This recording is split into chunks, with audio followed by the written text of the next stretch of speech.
السلام علیکم ناظرین، میں محمد اسلم حسین سیاست کی عالمی خبروں میں آپ سب کا استقبال کرتا ہوں۔ ترکیہ قومی اسمبلی کے اسپیکر نومان قرطلمش نے شیخ محمد بن راشد ال مکتوم نائب صدر متحدہ عرب امارات کے وزیر اعظم اور دبئی کے امیر سے ملاقات کی۔ نومان کی ال مکتوم کے ساتھ ملاقات میں علاقائی اور عالمی مسائل کے ساتھ ساتھ دو طرفہ تعلقات پر تبادلہ خیال کیا گیا۔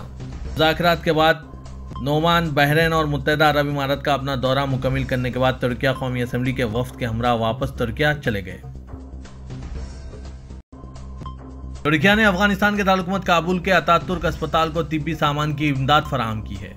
ترکیہ تعاون و ترقیاتی ایجنسی ٹیکا کے کابل آفس کی طرف سے 50 بستروں، 10 مانیٹروں، 1 عدد DC 40 الٹرا ساؤنڈ مشین اور مختلف قسم کا طبی سامان اسپتال کے حکام کے حوالے کیا گیا۔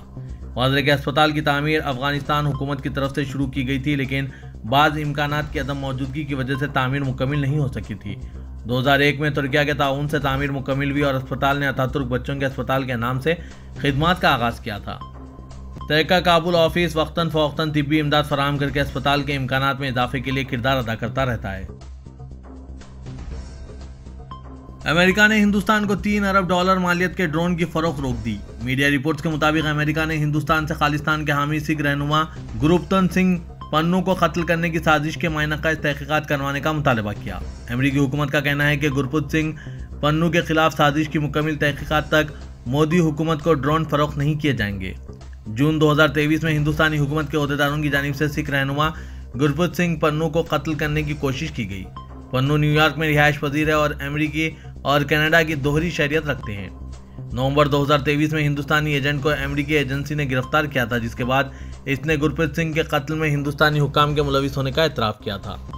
گروپت سنگھ پر حملے سے ایک ہفتہ قبل امریکہ اور ہندوستان کے درمیان ڈرون خریداری کا معاہدہ طے پایا تھا۔ تاہم پنو کے قتل کی کوششوں پر ڈرون کی ڈیل کو امریکی کانگریس میں مسترد کرتے ہوئے ڈرون کی فروخت کے لیے درکار قانونی کارروائی کو منجمد کر دیا گیا۔ $3 بلین کی مجوزہ خریداری میں بھارتی بحریے کے لیے 15 سی گارڈین ڈرون شامل تھے، جبکہ بھارتی فضائیہ اور فوج کو 8 اسکائی گارڈین ڈرون ملنے تھے۔ امریکہ اپنے 3 فوجیوں کی ہلاکت کا سبب بننے والے ڈرون حملے کا جواب دینے کے لیے تیاریاں کر رہا ہے۔ جوابی حملہ کئی ہفتے تک جاری رہ سکتا ہے۔ نام کو پوشیدہ رکھتے ہوئے NBC نیوز کے لیے انٹرویو میں امریکی حکام نے کہا ہے کہ ہم اپنے اہداف پر کام کر رہے ہیں۔ جو بائیڈن انتظامیہ نے ابھی اپنے اہداف کو حتمی شکل نہیں دی، لیکن یہ طے ہو چکا ہے کہ جوابی حملہ کئی ہفتے پر مشتمل ایک فہم ہوگا۔ شناخت کو پوشیدہ رکھ کر معلومات فراہم کرنے والے امریکی حکام نے کہا ہے کہ جن اہداف پر غور کیا جا رہا ہے، توقع ہے کہ وہ ایران سے باہر لیکن ایران سے منسلک اہداف ہوں گے۔ جوابی حملے کی مہم حملوں کے ساتھ ساتھ سائبر آپریشنوں پر بھی مشتمل ہوگی۔ امریکی وزارت خارجہ کے ترجمان میتھیو ملر نے بھی کہا تھا کہ صدر جو بائیڈن نے جوابی حملے کا لائحہ عمل تیار کر لیا ہے۔ ہمارا مقصد علاقائی تناؤ میں اضافہ کرنا نہیں ہے۔ اس دوران امریکہ انتظامیہ نے پیس پر حملے کے ذمہ داروں کے بارے میں پہلی دفعہ کسی تنظیم کا ذکر کیا ہے۔ وائٹ ہاؤس قومی سلامتی کے اسٹریٹجک رابطہ افسر جان کربی نے کہا ہے کہ حملے کا منصوبہ عراق میں سرگرم اسلامی مزاحمت نامی تنظیم نے تیار کیا اور اسی تنظیم نے یہ حملہ کروایا ہے۔ ہمیں یقین ہے کہ یہ گروپ کتائب حزب اللہ سمیت متعدد تنظیموں پر مشتمل ہے۔ یورپی یونین کے ہائی کمشنر برائے خارجہ تعلقات و سلامتی پالیسی جوزف بوریل نے کہا ہے کہ ایران نواز یمنی حوثیوں کے حملوں کے خلاف یورپی یونین کا جدوجہد مشن 19 فروری تک فرائض کا آغاز کر دے گا۔ انہوں نے یورپی یونین وزرائے دفاع کے ساتھ مذاکرات کے بعد پریس کانفرنس میں اسپائٹس نامی یورپی یونین مشن کے بارے میں معلومات فراہم کی۔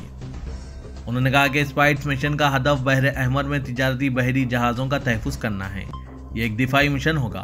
تمام یورپی یونین ممالک مشن میں شامل نہیں ہوں گے۔ مشن کوئی حملہ نہیں کرے گا اور مشن میں بحری بیڑے اور طیاروں کا استعمال کیا جائے گا۔ جوزف بوریل نے کہا ہے کہ ہمارا ہدف زیادہ سے زیادہ 19 فروری تک تیاریاں مکمل کر کے اسپائٹس کو شروع کرنا ہے۔ امید ہے اور یقین ہے کہ ایسا ہوگا۔ یورپی یونین ممالک اس معاملے میں نہایت پرعزم ہیں۔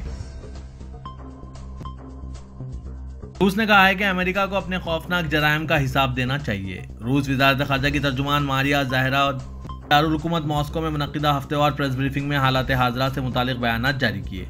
گزشتہ ہفتے اردن شام سرحد پر واقع امریکی بیس پر 3 امریکی فوجیوں کی ہلاکت سے متعلق سوال کے جواب میں انہوں نے صدر جو بائیڈن کے اس بیان کی طرف توجہ مبذول کروائی ہے، جس میں انہوں نے ان حملوں کا جواب دینے کا ارادہ ظاہر کیا ہے۔ انہوں نے کہا کہ میرے خیال میں جو بائیڈن اپنا جملہ ختم نہیں کر سکے، واشنگٹن انتظامیہ کو انسانوں کے سامنے اپنے سرزد کردہ جرائم کا حساب دینا چاہیے۔ جو بائیڈن متعدد ممالک اور اقوام کے خلاف ایسے اقدامات کر رہے ہیں جو خوفناک جرم میں شمار ہوتے ہیں اور غیر قانونی ہے، لیکن کیا وجہ ہے کہ وہ قانون کے سامنے ان اقدامات کا جواب نہیں دے رہے ہیں؟ ماریا زہرادو نے کہا ہے کہ واشنگٹن کی جواب دہی کا وقت آ گیا ہے، لیکن واشنگٹن صرف طاقت کی زبان سمجھتا ہے اور یہ چیز صورتحال کو حل کے بجائے کشیدگی کی طرف لے جا رہی ہے۔ جنوبی افریقہ کے وزیر برائے بین الاقوامی تعلقات و باہمی تعاون نیلیڈی فونڈو نے کہا ہے کہ مصر، ایتھوپیا، ایران، سعودی عرب اور متحدہ عرب امارات نے برکس گروپ میں شرکت قبول کر لی ہے۔ انہوں نے پریس کانفرنس میں برکس کے رکنیت مرحلے کے بارے میں معلومات فراہم کی ہے۔ انہوں نے کہا کہ اگست 2023 میں جنوبی افریقہ کے شہر جوہانسبرگ میں منعقدہ برکس سربراہ اجلاس میں 6 ممالک کو گروپ میں شمولیت کی دعوت دی گئی تھی۔ ان ممالک میں سے مصر، ایتھوپیا، ایران، سعودی عرب اور متحدہ عرب امارات نے شرکت کی منظوری دے دی ہے۔ انہوں نے کہا کہ ہماری ٹرم چیئرمین شپ میں منعقدہ اس اجلاس کے اہم ترین نتائج میں سے ایک اتحاد کو وسیع کرنے کا فیصلہ تھا۔ ہم نے مصر، ایتھوپیا، ایران، سعودی عرب اور متحدہ عرب امارات کی مکمل رکنیت کی تصدیق کر دی ہے، تاہم ارجنٹائن نے اتحاد میں شرکت کی دعوت مسترد کر دی۔ واضح ہے کہ اگست 2023 میں سعودی عرب، ارجنٹائن، متحدہ عرب امارات، ایتھوپیا، ایران اور مصر کی درخواستیں قبول کر کے انہیں اتحاد میں رکنیت کی دعوت دی گئی تھی۔ برازیل، روس، ہندوستان اور چین پر مشتمل برکس اتحاد 2006 میں وجود میں آیا۔ 2010 میں جنوبی افریقہ کی شرکت کی درخواست قبول کر کے اسے برکس کا رکن بنا لیا گیا تھا۔ سعودی عرب میں خادم حرمین شریفین شاہ سلمان بن عبدالعزیز کی ہدایت پر آج جمعرات کو حرمین شریفین سمیت ملک بھر کی مساجد میں نماز استسقاء پڑھی گئی۔ سعودی پریس ایجنسی کے مطابق مسجد حرم اور مسجد نبوی سمیت دیگر مساجد میں باران رحمت کے نزول کے لیے دعائیں کی گئی اور خطبہ دیا گیا۔ باران رحمت کے لیے ادا کی گئی نماز کا سب سے بڑا اجتماع مسجد حرم میں دیکھا گیا، جہاں کعبۃ اللہ کے پہلو میں امام و خطیب شیخ ڈاکٹر عبدالرحمن السدیس نے امامت کروائی اور بعد ازاں خطبہ دیا۔ نائب گورنر مکہ مکرمہ شہزادہ سعود بن مشال بن عبدالعزیز اور گورنریٹ کے اعلیٰ عہدیدار نماز میں شریک تھے۔ امام و خطیب مسجد حرم شیخ ڈاکٹر عبدالرحمن السدیس نے نمازیوں کو اللہ کا تقوی اختیار کرنے کی تلقین کی۔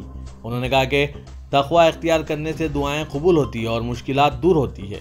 تقوی سے ہی بلائیں ٹل جاتی ہیں اور بند دروازے کھل جاتے ہیں، اسی سے رزق کے دروازے کھلتے ہیں اور برکتوں کا نزول ہوتا ہے۔ انہوں نے کہا کہ یہ بات کسی سے ڈھکی چھپی نہیں کہ بارش کے نزول میں تاخیر، آفات، بلائیں اور مصیبتیں امتحان اور آزمائش ہے، جبکہ لوگوں کو ابتلا اور آزمائش اور تنگی و مصیبت میں ڈالنے کی وجہ بجز اس کے اور کیا ہے کہ وہ اسلامی شریعت کے نفاذ سے اور قرآن و سنت کی ہدایت سے دور ہیں۔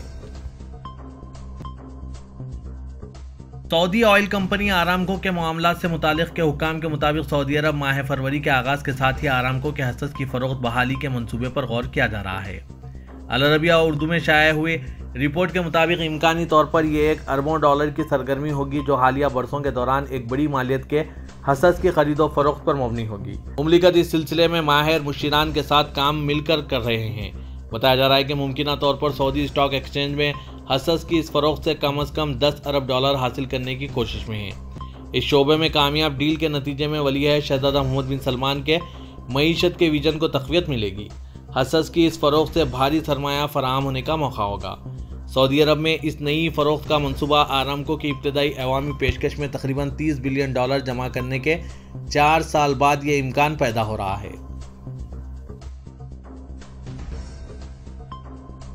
پاکستان کی حکومت نے عام انتخابات سے قبل پیٹرولیم مصنوعات کی قیمتیں بڑھاتے ہوئے پیٹرول کی فی لیٹر قیمت میں $13 سے زائد کا اضافہ کر دیا ہے۔